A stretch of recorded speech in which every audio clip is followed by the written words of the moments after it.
Hi guys, welcome to today's SetrocJC channel daily video. As usual, if you enjoy the content, please don't forget to like, subscribe and comment below. Now strap yourselves in, let's get on with today's daily topic. Let's get on with this week's alternative news. Today's first story. Is this the world's oldest living man? Ethiopian farmer says he is 160 and can remember Italy invading his country in 1895. Retired farmer funny name, claims to be 160 years old. He would take title from a 115-year-old bloke from Japan if it's true. There's no birth certificate to prove his claim, so this bloke reckons there's a picture of him on this flipping website. And he looks about 60, let alone 160. He must have had a cushy life. He ain't barely got a wrinkle on his face. He's got a bit of a tan, so he's obviously been outside a lot. But other than that, he looks like he's just got into his pension years. Many people won't be aware of Italy's invasion of Ethiopia in 1995. But one man doesn't just know about the battle, he claims to have lived through it. Retired farmer Dakakiboiba or something from Ethiopia say he's staggering 106 years old, which is making the world's oldest living man. Yeah, it would, wouldn't it, by about 45 years. He reckons he's the oldest living man by 45 years. I want a bit of proof of this. No wonder I haven't got a birth certificate. Well, I'm not surprised living in some village in Ethiopia, but we need some sort of proof of this, don't we? He claims to have clear memories of Italy's invasion. He keeps harping on about this invasion, doesn't he? Is that the only thing he's got? Is that the only thing he can remember from the early years of his life? He's 160 and all he can remember is this invasion. Going on about Ethiopia, always had 2 wives and my son was old enough to herd cattle when they invaded, apparently. He then recounted this 8-day horseback ride to Addis Ababa as a child, a journey that takes only a few hours today. That's hardly proof, is it? They got a picture here of a woman who's 122 and she looks like she's about 172. It's flipping ridiculous how old she looks, whereas you look at him, he's 40 years older and he looks like a spring chicken compared to her. She looks like she's already died and been dug up again in this photo. However, if his claim can be medically confirmed, he would oust the 115-year-old. They like to repeat themselves, we've already covered that. Yeah, so basically they got no proof about it, he's just saying this. Why 160 though? I suppose I don't know if he's the oldest one. Good luck to him if he is, but by looking at him I don't reckon he is. Next story, it's wasted enough time on him, haven't we? It might not even be true, so let's get on to the next story. Figure who stalks Swiss woods spotted. Man gets first photo of L'Île Loyon. The mysterious figure said to roam a specific trail in the western Swiss woods for a decade now has been caught on film. However, the photograph is of poor quality. Always are, aren't they? They're always rubbish quality. Flipping technology and cameras and flipping video equipment has gone on leaps and bounds, isn't it? HD, bloody 1080p, this, that, the other. Yet whenever we get a ghost or a picture of a strange thing or a UFO, anything like that, the picture's always rubbish, isn't it? What do? Do they pick up their camera, put it on the worst possible setting ever, the lowest resolution, and say, right, let's take a picture of this UFO or this mysterious Swiss woods geezer. Let's take a picture on this setting because that's what everyone wants to see, isn't it? Let's not get a decent quality bit of footage of it. Let's get this rubbish quality bloody thing. Yeah, anyway, that's enough of that rant. I came across him near the marches. What's that? What marches? You need to be a bit more specific about. We don't live there, said the unnamed amateur photographer. Bloody right, he's an amateur photographer. Look at the state of that picture. Just looks like a bloke walking away from you with like a big Mac coat on or something. And he's got some sort of hood up. It looks like some sort of fur or something he's wearing. Here you go, what else does he say? I tracked him down. I approached him up to 12 metres away. Yeah, we'll get a better shot then, pal. Zoom in a bit. He had a military cape, boots and an army gas mask on. Why did he have a gas mask on?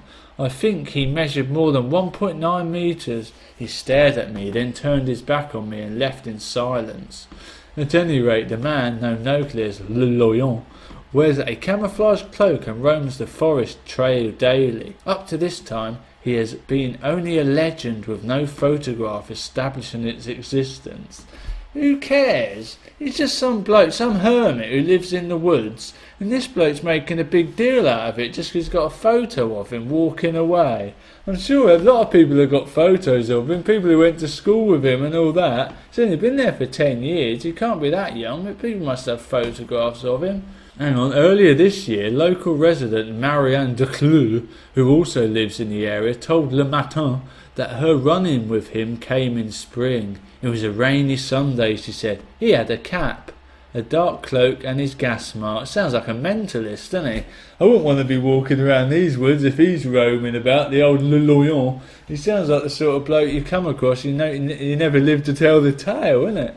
What could possibly be going through his head? I don't know, but it was unforgettable and unpleasant. I hope I don't run into him again. Well, don't go in the woods. You won't run into him again if you don't go in the woods, will you?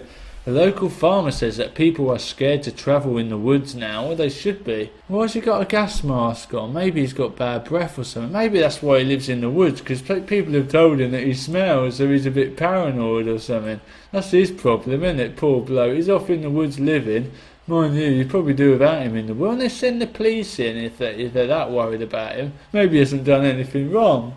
Maybe he's just some bloke who lives locally, just goes for a walk in the woods every day, and he's been calling this. He's got this flaming pasted all over him. Oh, you a nutcase, you wear a gas mask and all. Maybe it's all flipping above board. Anyway, next story. Man jailed after admitting sex with goat. A man has admitted having sexual intercourse with a goat. Has been jailed for 6 weeks. I'm not going to say his name, but he's 23, he's a bloke obviously. He launched a nighttime attack on an animal in a barn in Denver. Nighttime attack? So he planned it, he swooped in, nighttime attack. Northwest Wiltshire Magistrate Court in Chippenham was told the goat required treatment for injuries sustained during the assault. What, injuries to its pride or something? This goat wasn't happy, he had injuries apparently. Newman whatever, just said his name then, initially denied the charge of having sex with a living animal, but he later changed his plea and admitted the attack, contrary to the Sexual Offences Act. Magistrate jailed Newman for 6 weeks for the offence after hearing a victim impact statement from the goat's owners. Well, they basically filled out this impact statement saying, the goat's not sleeping at night, he doesn't look anyone in the face, he's scared to leave the barn. What are you going to do about it? Lock him away, lock him away. Do you reckon he went to this barn, picked on the goat? Do you reckon he looked at all the goats in the eye, picked one he fancied first, or just think he jumped on the first one?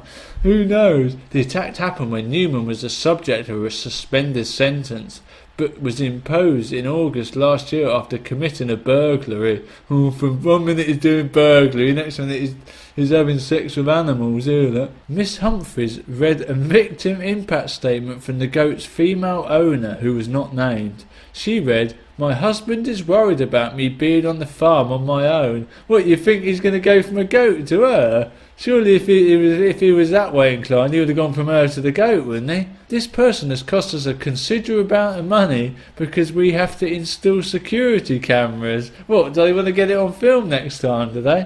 We have also had to pay for vet's fees and antibiotics for the injuries sustained by the goat. What did he do to the poor thing? Like a bit of bondage or something? Did he handcuff it up or something? This bloke needs more than 8 weeks in prison, doesn't he? Or 6 weeks or whatever he got. He'll be out in a couple of weeks.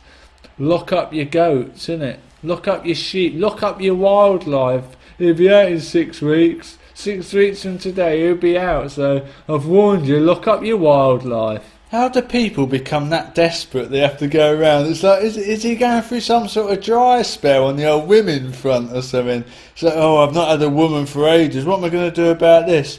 Well, what about farm animals? Who jumps to that conclusion? Who goes from women to farm animals when you're feeling a bit sexually active or whatever? You know what I mean? That's ridiculous, isn't it? Surely his mates should see the signs and have a whip round for him or something and get him a paid lady or something like that. You shouldn't ever have to resort to animals, should you? I've never even considered that. I don't think most normal people have they? Or let's go hunt down some animals.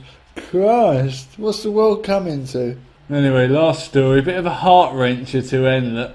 Father finds long-lost daughter with newsagent advert only to be rejected. So this bloke's put an advert in the local newsagents trying to get his long-lost daughter back. It's a long advert, I won't bore you with it, but he's basically pouring out his soul in this letter.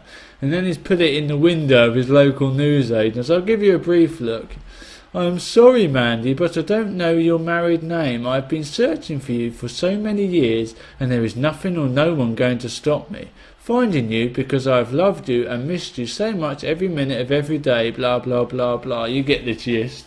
So he's put this up in there. This Michael, this 71-year-old, he's been looking for his daughter Mandy, apparently. Mandy! Now what bloody boyzone or something saying. Anyway, that's a bit off-piste, isn't it? The note in which he tells his daughter, nothing or no one is going to stop me finding you, has been rejected. So basically his daughter's found out about this note. She ain't happy about it. She's told him she don't want nothing to do with him, because it looks like basically he left her at a young age and she ain't having any of it. He divorced his ex-wife in old 1980. He's a metal steel sheet worker, apparently. I don't know why they put them sort of details in. It's like, oh, is he a metal sheet worker? Oh, that's alright. We wish he should make up with him then. Oh, he's enjoying him. Oh, he should make up with her then. What wasn't irrelevant, isn't it? He was made redundant. He's done a runner. Yeah, she don't want nothing to do with him. She's sick of him. He's done a runner. He's left her. She's saying, don't bother contacting me. Yeah, so that's to be the end of it, shouldn't it? He needs to let it go, doesn't he? I know it can't be easy for him, but still, you've got to let it go, son. She don't want nothing to do with you. Hang on, I just spotted another story here. I might do another one quick. This one can't be passed up. It's called Naked Man Caught Having Sex with Land Rover. Hang on, look. Naked man. You're going to be naked if he's having sex, isn't he? A naked man was caught having sex with a Land Rover parked on the street. Sounds like an upstanding citizen, doesn't he? He's 24-year-old apparently. He only got his name here. Look. He was drunk though. Well, when you're drunk you can get away with anything. He was stripped off and started grinding against a blue 4x4 Land Rover Discovery. I wonder if he would have been grinding if it was a red one or a purple one. Or do you reckon it's the colour? Cooper was caught on CCTV simulating sex with the Land Rover, which was parked outside a takeaway restaurant. So, yeah, it's in the middle of town. He's getting it on with this Land Rover right in the middle of town, outside of like a kebab house or something. Cooper said he was so drunk he could not remember what happened. Oh, yeah.